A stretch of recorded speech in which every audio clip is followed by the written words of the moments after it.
नमस्कार दोस्तों, आप सभी का मैं अपने YouTube चैनल में एक बार फिर से बहुत बहुत स्वागत करती हूँ।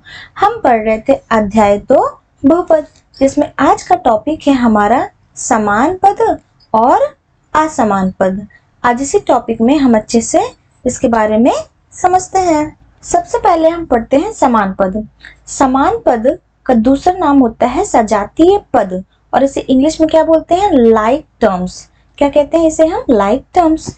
इसकी परिभाषा किस प्रकार है देखते हैं। जिन पदों के बीजीय गुणनखंड आपस में समान होते हैं उन्हें समान पद कहते हैं, जबकि उनके संख्यात्मक गुणांक, इंग्लिश में कोफिशिएंट, उनके संख्यात्मक गुणांक अलग अलग हो सकते हैं। ये तो हमारी इसकी परिभाषा रही। हम इसे उदाहरण से बहुत ही सिंपल तरीके से समझ सकते हैं। जैसे दिया गया है कि पहला है हमारा 3x square, 18x square minus 4x square और 2x स्क्वायर। यहाँ पे ये हमारा दिया हुआ है। अगर आप देखेंगे तो अगर इसके हम गुणनखंड करेंगे तो कैसे होगा? ये हमारा 3 गुणे x। इसके गुणनखंड करेंगे तो क्या होगा? हमारा 18 गुणे x।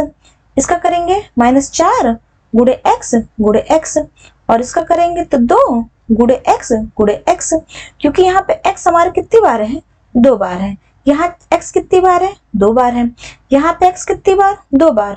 और यहाँ x स्क्वायर यानी x कितनी बार? 2 बार। तो यही कह रहा है जो ये हमारे जो बीज हैं, यानी कि ये जो चर राशियां हैं, ये हमारी समान होनी चाहिए।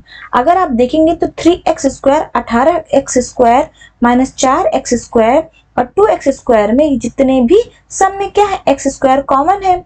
सब में क्या है? हमारा x स्क्वायर कॉमन है। जबकि ये जो हमारा संख्यात्मक गुणांक है, यानी जो कोफिशिएंट है, जैसे इसमें हमारा 3 है, यहाँ हमारा कितना है? 3 है। यहाँ हमारा कितना है? 18 है। यहाँ हमारा माइनस 4 और यहाँ पे हमारा 2। ये हमारा कुछ भी हो सकता है, इससे हमें फर्क नहीं पड़ता है। यानी अगर आप इसे सिंपल शब्दों में समझेंगे तो जिसकी भी जो हमारी चर राशियां हैं, इसमें हमारा कितना है? सेकंड एग्जांपल में 3ab, 8ab माइनस 7ab और माइनस 2/3ab।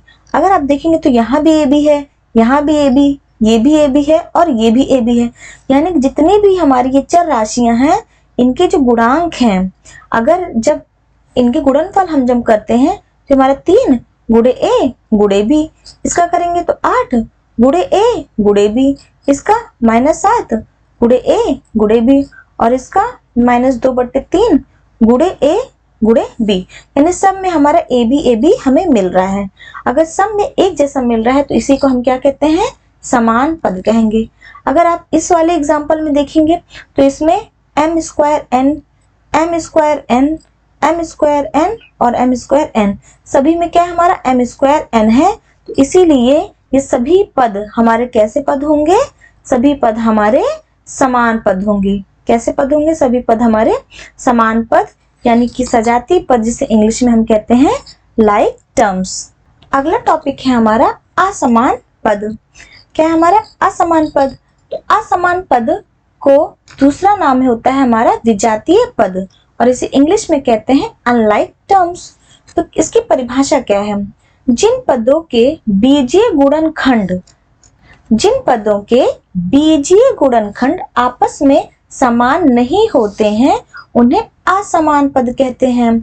तो ये ये असमान पद है और जो हमने पीछे पढ़ा था वो हमारा समान पद है। तो ये समान पद का ही हम उल्टा होता है असमान पद। यानी कि इसके जो बीजीय गुणनखंड है, अगर हम इसे गुणनखंड करते हैं तो 5 गुणे a गुणे x और इस वाले गुणनखंड करेंगे तो माइनस 2 गुणे b गुणे x। इसका करेंगे तो हम 7 गुणे y गुणे x और इसका करेंगे तो हमारा √2 गुणे l और गुणे m।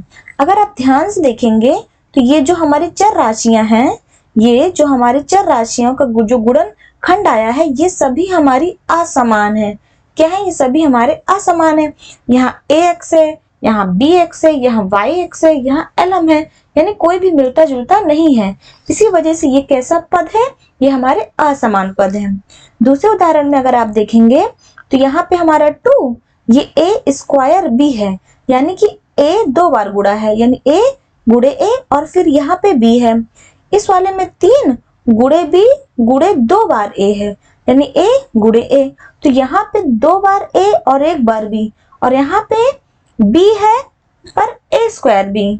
ये हमारा तभी असमान पद कहलाएगा जब ये जितने भी चर राशि हैं इसमें a स्क्वायर भी है, इसमें b a की पावर 3 है, यानी a क्यूब है, यानी 3 b गुणे a गुणे a गुणे a। यहाँ 2 a है, 1 b है, यहाँ 1 b है और यहाँ पे 3 a है। तो इसका मतलब ये दोनों भी हमारे असमान है। यहाँ x y है तो ये भी हमारा असमान होगा, और यहाँ पे c स्क्वायर a है, यानी 2 बार c और गुणे a, और यहाँ 4 भी होगा और यहाँ पे हमारा 7 होगा।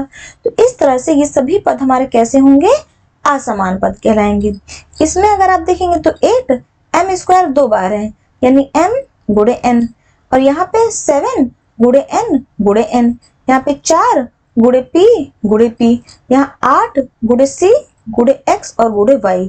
अगर आप ध्यान से देखेंगे तो यहाँ पे जितने भी हमारी चर राशियां हैं और इस पद का जो गुणनखंड आएगा वो सभी एक दूसरे से अलग अलग हैं। तो इसीलिए ये जितने भी उदाहरण हमारे बनते हैं वो किसके बनेंगे, हमारे असमान पद के बनेंगे। किसके बनेंगे, हमारे असमान पद, यानी कि हमारे अनलाइक टर्म्स के बनेंगे, जो कि बहुत ही सिंपल है। अब आगे बढ़ते हैं। अब आगे हम कुछ उदाहरण से समझेंगे तो हमें और अच्छे से समझ में आ जाएगा। जैसे हमने यहाँ पे प्रश्न लिया है कि सजातीय पदों का मिलान कीजिए। हमें कैसे पदों का मिलान करना है, सजातीय पद। सजातीय पद यानी कि समान पद, इन समान पदों का हमें मिलान करना है। समान यानी एक जैसे। अगर आप यहाँ पे देखेंगे तो ये हमारा 3x है और इस कॉलम में 3x कहाँ पे है, यानी सिर्फ x हमें ढूंढना है। तो यहाँ पे x कहाँ पे है, यहाँ पे x हमारा ये है 7/3x। ये जो हमारा गुणांक है 7/3 x के साथ जो गुणांक है ये हमारा कुछ भी हो सकता है, इससे हमें फर्क नहीं पड़ेगा। पर ये जो हमारा ये जो x है ये दोनों x हमारे बराबर होने चाहिए, तभी जाके ये हमारा समान पद होगा।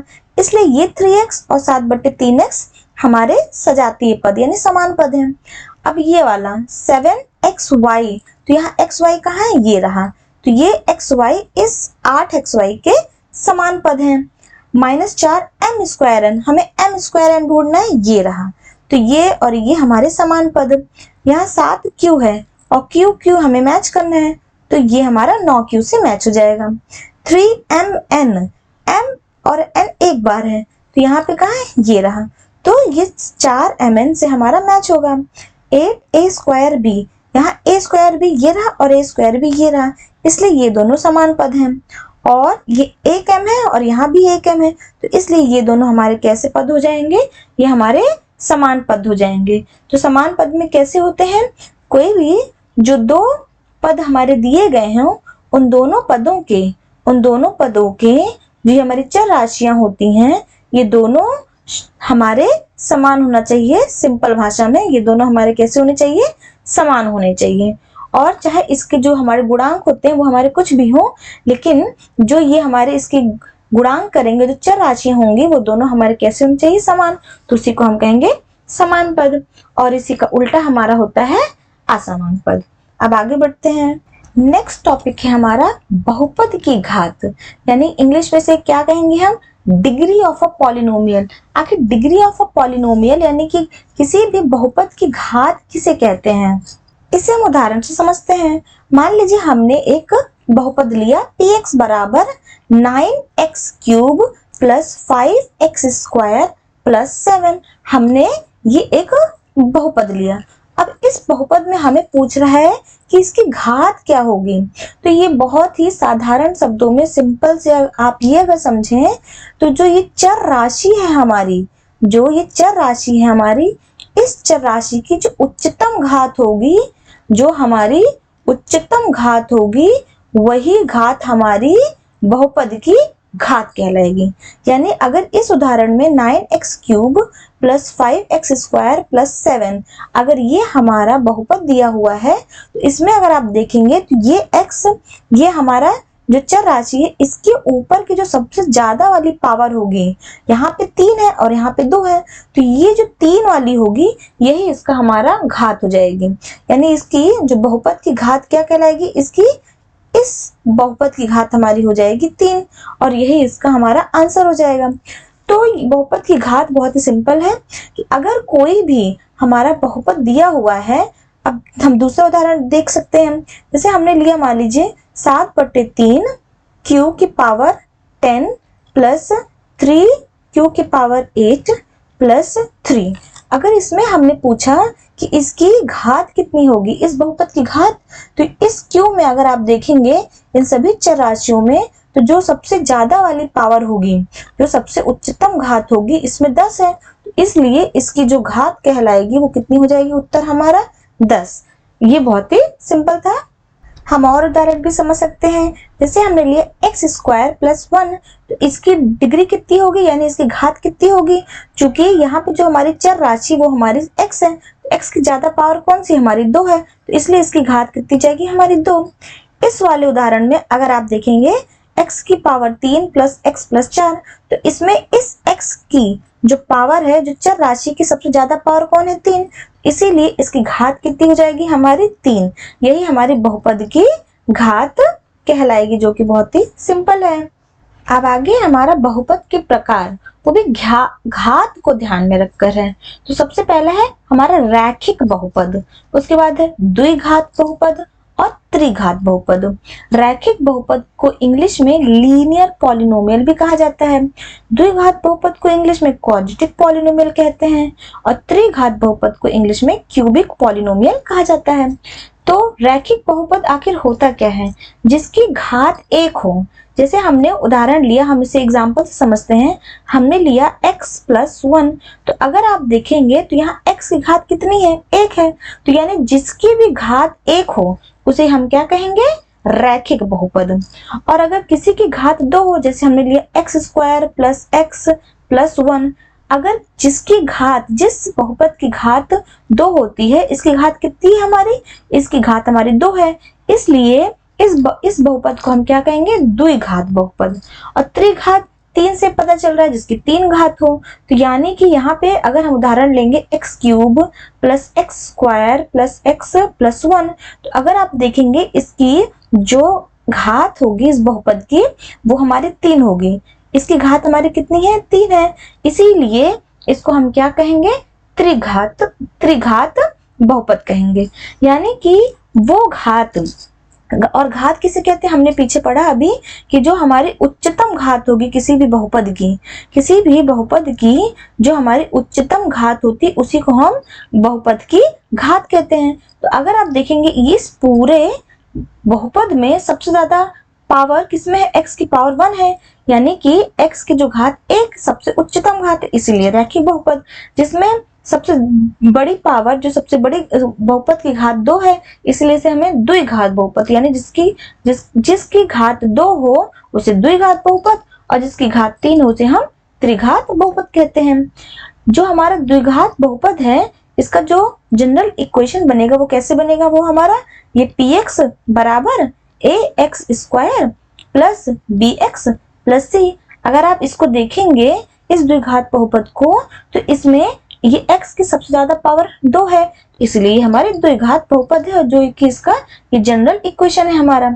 तो त्रिघात बहुपद का भी ऐसे हम जनरल इक्वेशन बना सकते हैं। कैसे बनेगा हमारा, ax³ + bx² + cx + d। तो ये इस x की सबसे ज्यादा पावर क्या है, 3 है, इसलिए इसे हम क्या कहेंगे, त्रिघात बहुपद। इसलिए बहुपद के प्रकार में भी हमारे घात को ध्यान में रखते हुए 3 तरह के हो गए, रैखिक बहुपद, द्विघात बहुपद और त्रिघात बहुपद। अब आगे हम अपने नेक्स्ट वीडियो मिलेंगे। आज के लिए बस इतना ही, धन्यवाद।